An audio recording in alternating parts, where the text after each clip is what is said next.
ধর্ষণের মতো ঘৃণ্য অপরাধে সব ধর্ষকের জন্য একটাই শাস্তি হোক, সেই শাস্তিটা যেন জেলের পেছনে থাকে।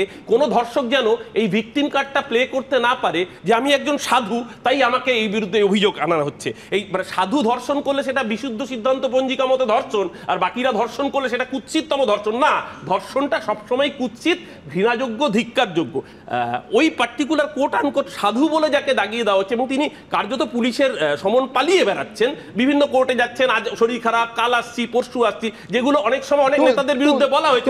তুমি নাম করছো না কেন? তুমি আমি তো বসে অনুষ্ঠান করেছি, আমি তো প্যাকেজ এই অনুষ্ঠানেই দেখিয়েছি। আমি যেটাই বলছি যে ধর্ষণ, সে ধর্ষক যেই হোক সমানভাবে ঘৃণ্য অপরাধী।